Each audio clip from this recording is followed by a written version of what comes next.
Here is doctoral paper number 3, reframing question number 3 of the 108 civic citizenship test questions. The idea of self-government is in the first 3 words of the Constitution. What are these words? Into an integrative reflection that blends civic insight with spiritual stillness and ethical flourishing.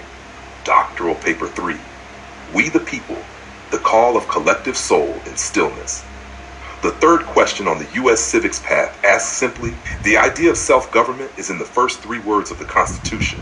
What are these words? The answer, we the people, is deceptively simple. But behind these 3 words lies the gravitational heart of American civic identity, that governance is not imposed, but embraced. We the people as civic mirror. We the people is not a phrase, it is a lens, a communal mirror framed in the preamble. It insists that authority flows upward, from citizens to institutions, not downward from elite to the governed.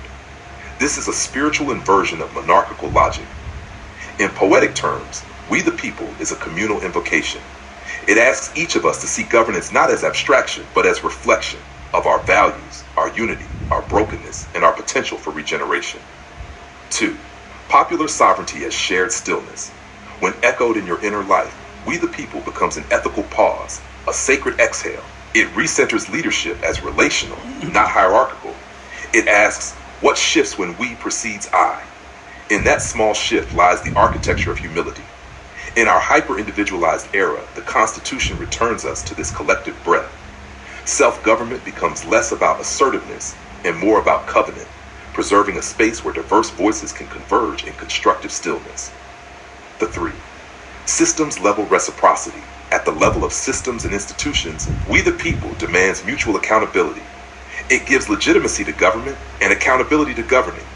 It is the ultimate feedback loop, from civic trust to civic structure and back again. In leadership and educational innovation, as I have often argued, systems fail when feedback is silenced. We the people enshrines a perpetual, structured feedback mechanism. Elections, petitions, assemblies, the First Amendment, all rooted in those 3 words' original ethical force. Iron, spiritual resonance across borders.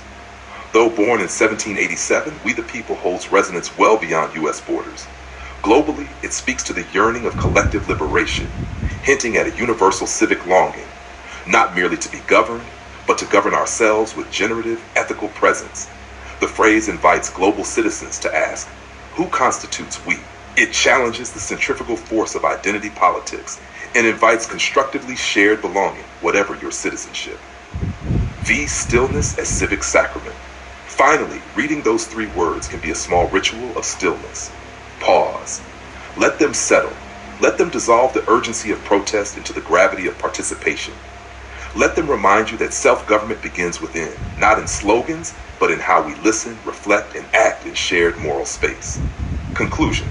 A dialogue, not a declaration. We the people is not simply the answer to question 3. It is a posture, a covenant, a civic meditation. To journey toward wholeness is to recognize that freedom is co-authored, not conferred. It is not handed down. It is sustained by our collective shaping. To read We the People in stillness is to enter into a spiritual dialogue with posterity, with possibility, with peace. Sources: U.S. Citizenship and Immigration Services. Civics, History and Government. Questions for the Naturalization Test. 100 questions. Q3. The idea of self-government is in the first 3 words of the Constitution. What are these words? USCIS.gov. Boundless immigration. U.S. Citizenship Test questions and answers. Q3. We the People as the answer and significance. Boundless.com. Would you like me to continue with doctoral papers number 4 and number 5, carrying this integrative style through the next questions?